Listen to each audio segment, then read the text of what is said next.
We'll do it live. Okay. No. We'll do it live. Fuck it.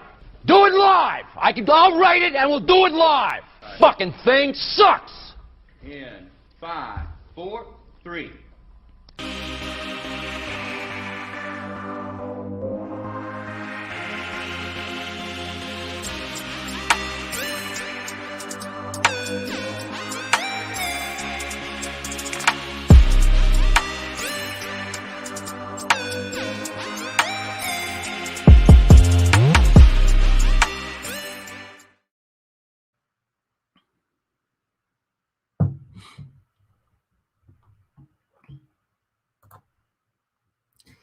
What is up? Good morning. It is Fantasy Football Morning Show. My name is Austin Thompson. I am the host. You can find me on Twitter at Austin Wrote That. Today we are going to break down the Carolina Panthers versus the Houston Texans.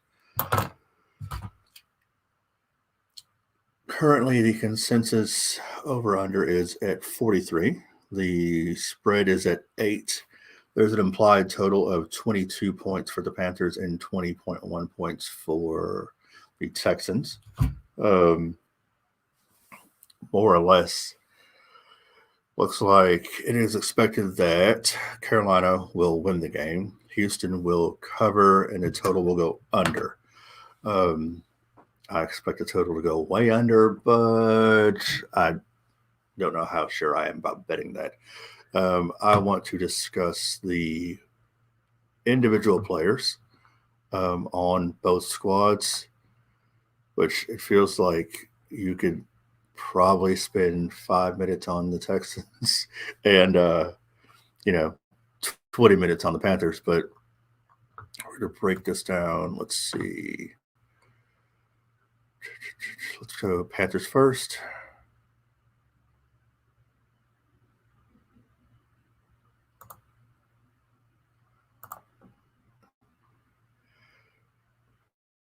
All right, so there is a lot more to talk about on the Panthers side of the ball than there is on the Texans side of the ball. I guess depends on how you look at it, because Texans is such a complete shit show right now. Let's see. All right, so you've got Sam Darnold,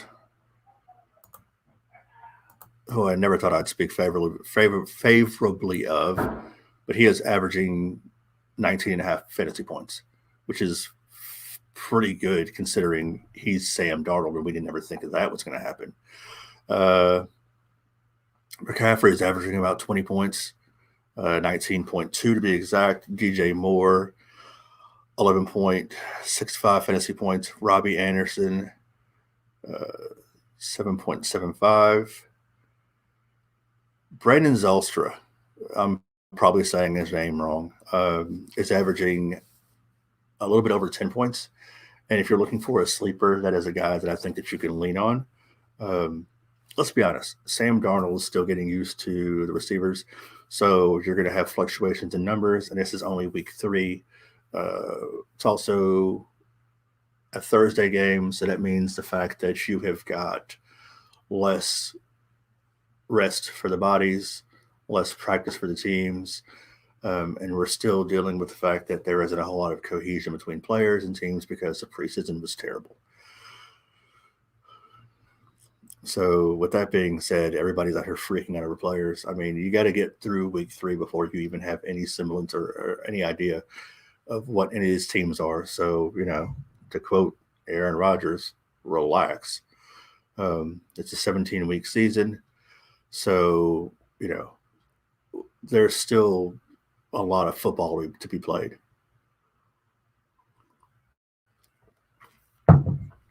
Let's see. Nobody else even remotely sticks out on the Panthers side of the ball.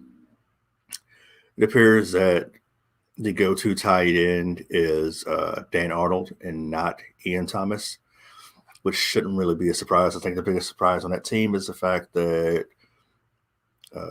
there has been little to no Chuba Hubbard. I get it. You've got CMC. You don't need Chuba Hubbard, but as opposed to, I guess, I kind of expected them to mitigate the wear and tear on McCaffrey's body. So I thought that they might at least use him a little bit more. We will see what happens. Like I just said, it's a 17-week season. So time will tell. On the other side of the ball, Houston Texans.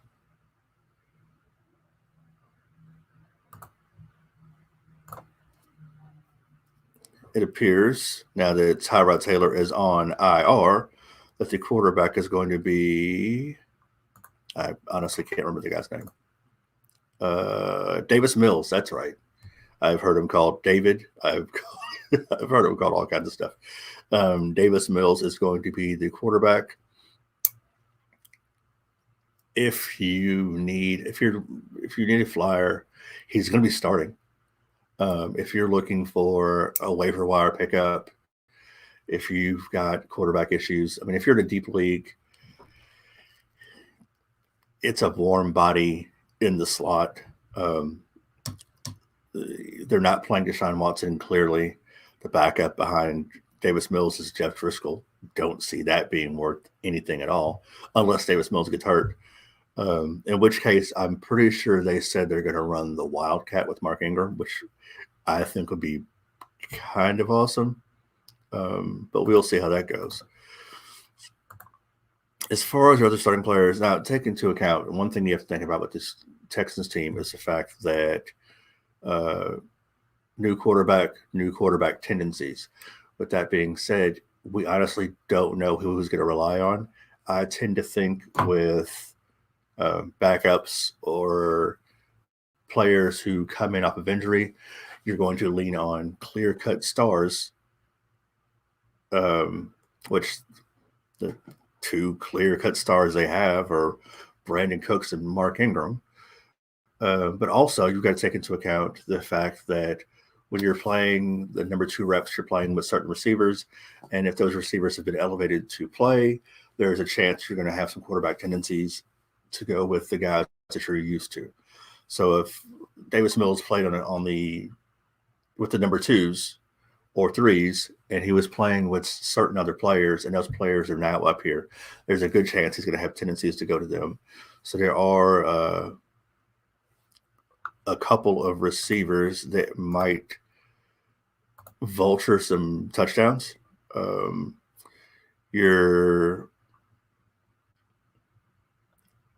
Let's see. Your number 1 clear cut is Brandon Cooks, Amendola, and Chris Conley. You could see some Nico Collins, just because I'm going to assume that they played together more with practice squad and stuff like that.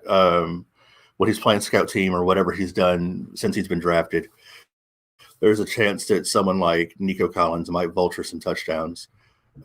You're also going to want to look at your tight ends.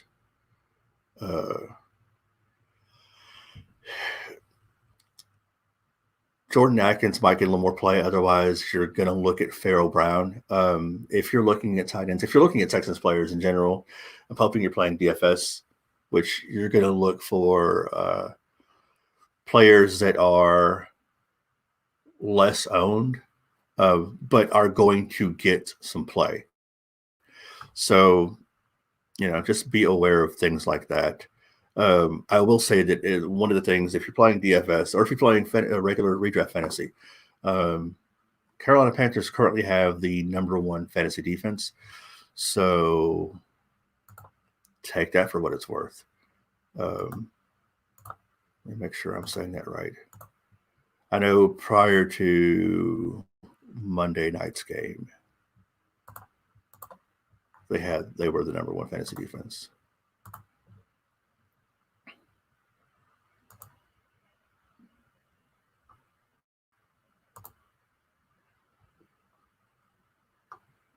Yeah, the number 1 defense, and then they are, let's see, hold on. No. They are averaging 10.5 points, which makes them the number 3 for the season. The number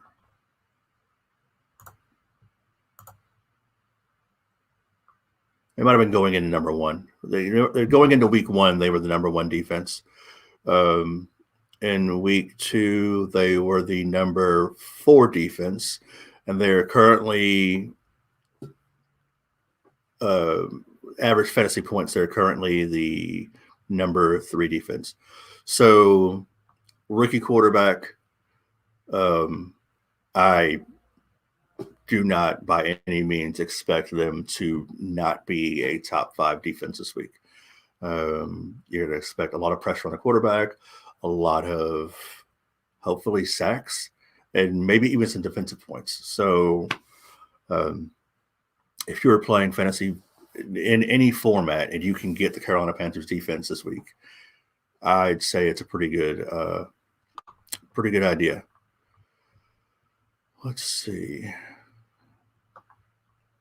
There's not much else. I'm trying to find some players on this team that I think could be interesting plays, and there really just isn't because they are the Panthers. I will say I do like in DFS, I do like the idea of stacking Darnold, McCaffrey, and DJ Moore if you can fit it in.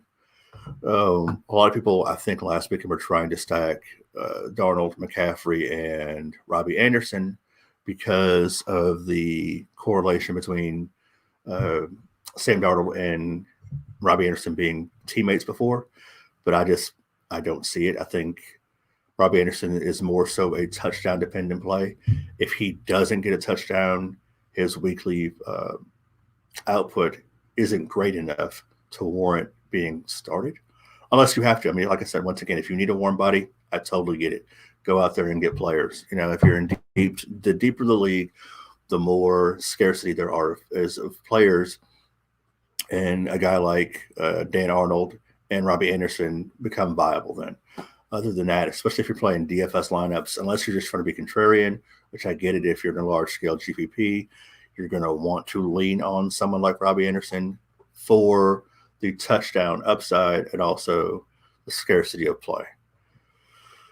Let's see. For the purposes of gambling, which I happen to enjoy, if the over-under is 43, I'm taking the under. Carolina point spread, if this point spread's 8, Carolina at -8 seems like an easy super lock. And I would probably bet on the defense to score points.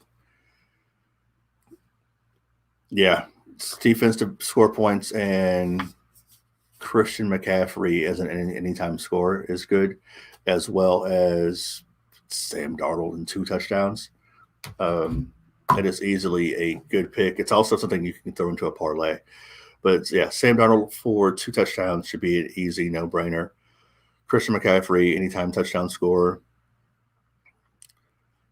DJ Moore, anytime touchdown scorer, should be an option. And the defense. Other than that, not much to this game. I listened to a guy yesterday who was saying he was taking the under, and he wasn't sure that the Texans would score more than 9 points, which would be 3 touchdowns. And that's actually a completely feasible thing. So there's not too much to this game. So, yeah, it's really all there is to this one. Let's see. Interesting matchups this week. Aside from the Thursday night game, let us look at week 2 as a whole.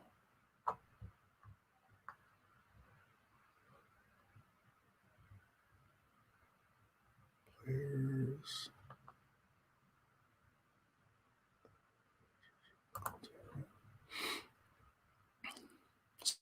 Sorry, I know this makes for excellent viewing and listening. Green Bay at San Francisco this weekend. San Fran has seemed to be Green Bay's kryptonite.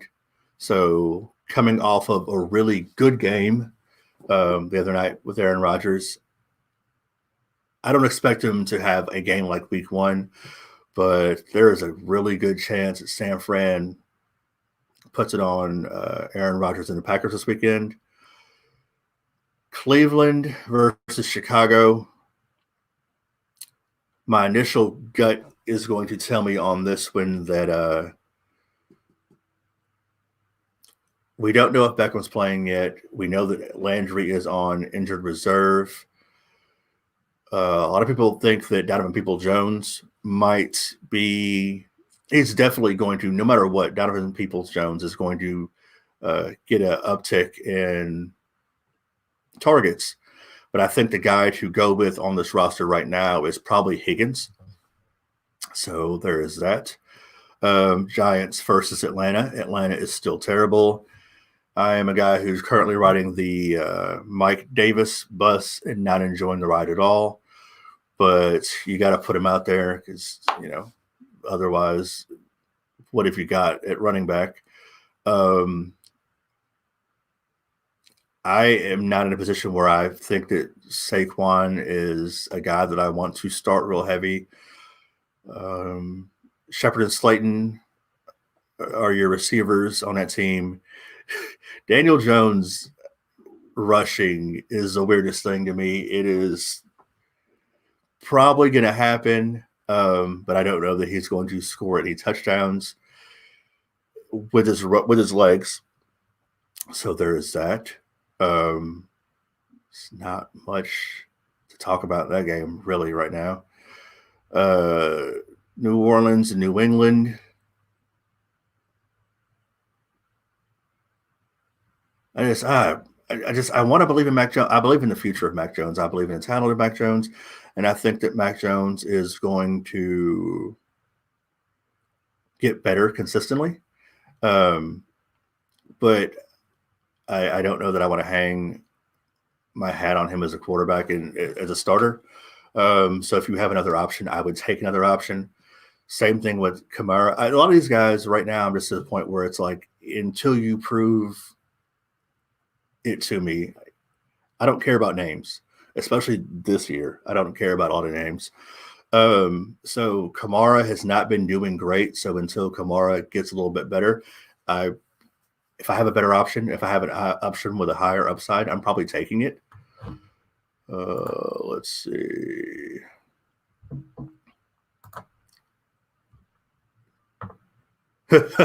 I didn't even see this question. Do you think that Kamara will bounce back from last week? It's more likely than not. The problem with Kamara in last week is the problem with the whole team is Jameis Winston. I have not been – before the season started, I felt like Taysom Hill was the guy to start.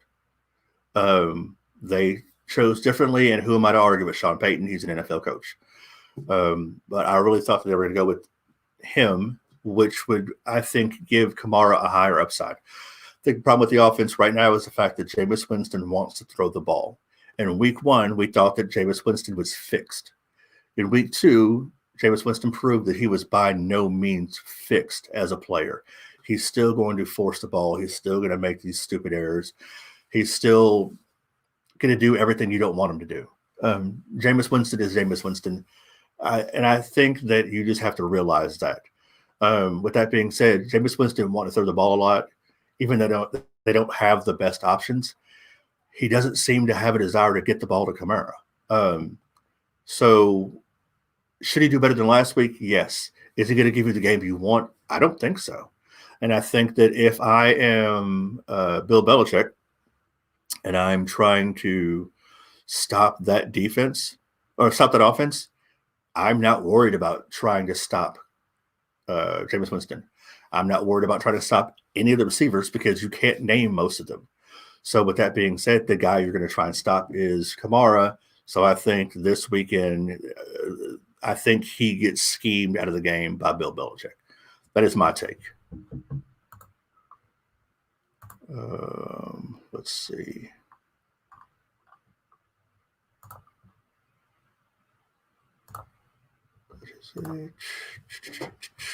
All right, next game.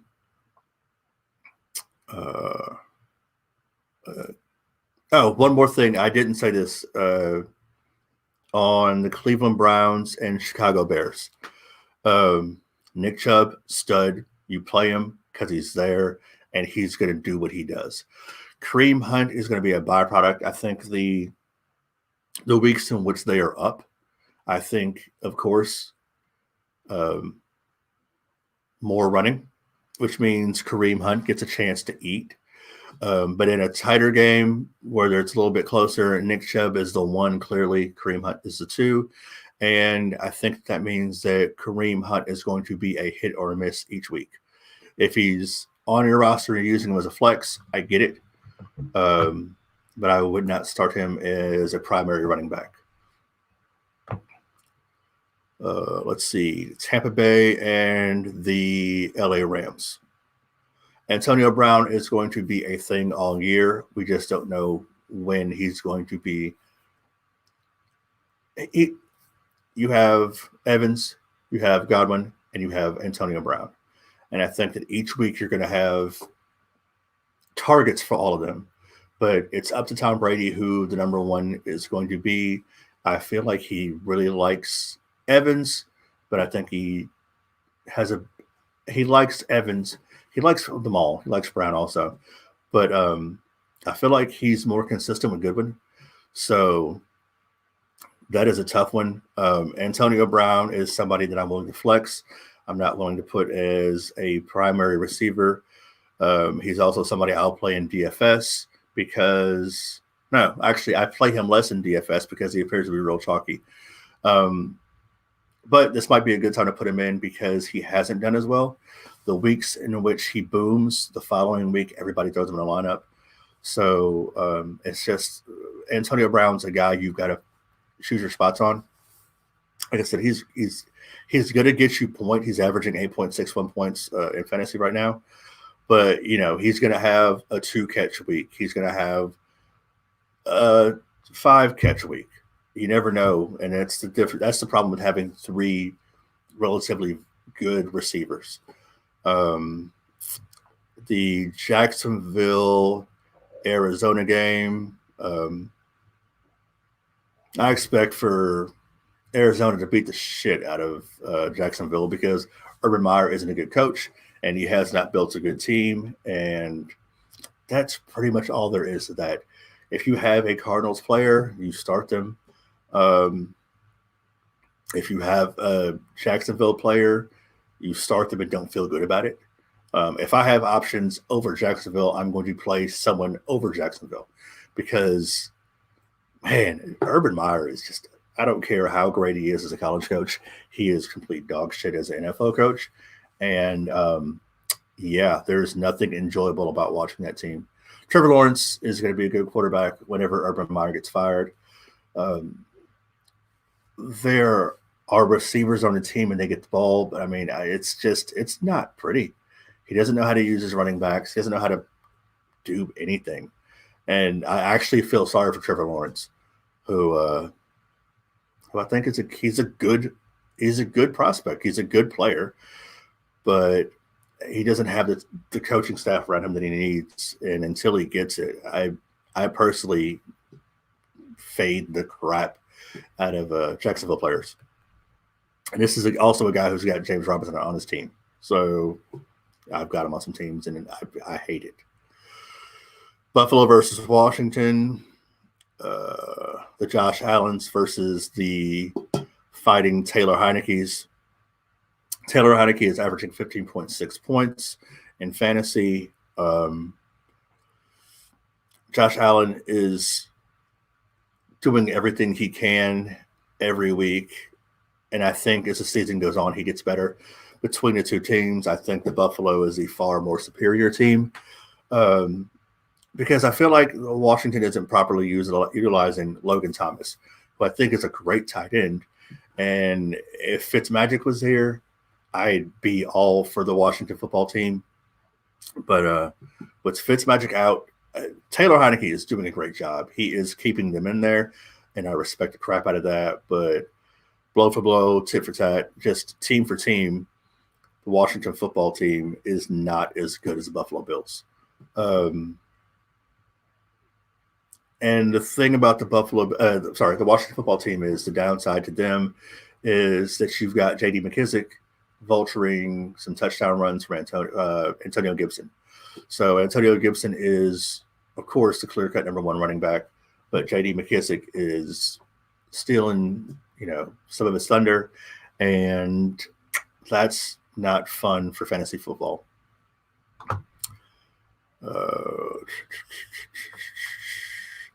Seattle and Minnesota.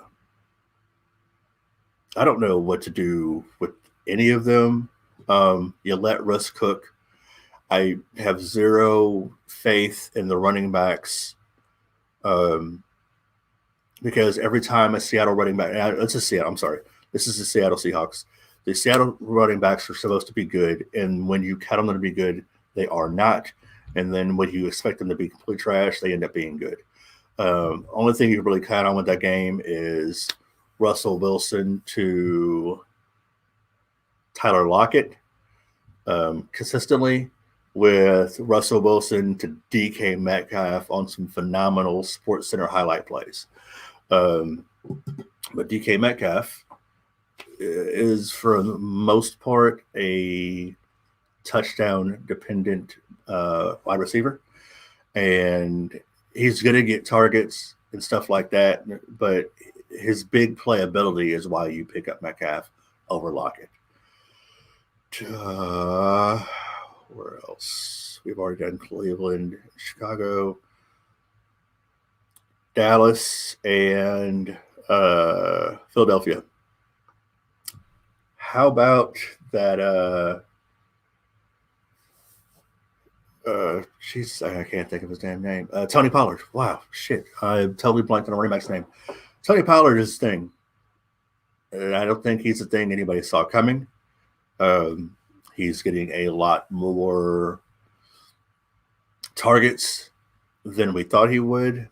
We know he's a very good complementary back. We know he's the backup to Ezekiel Elliott. Dak is playing great coming off the injury, and we love to see that. But if you have Ezekiel Elliott, you've got to worry about Tony Pollard. And if you're in a league where you're looking for a running back, it will not hurt you to pick up Tony Pollard if he's available on the waiver wire. He should be 100% rostered in every league. Never thought I'd say that sentence. But yeah, he should be. So we are at almost 30 minutes for this episode.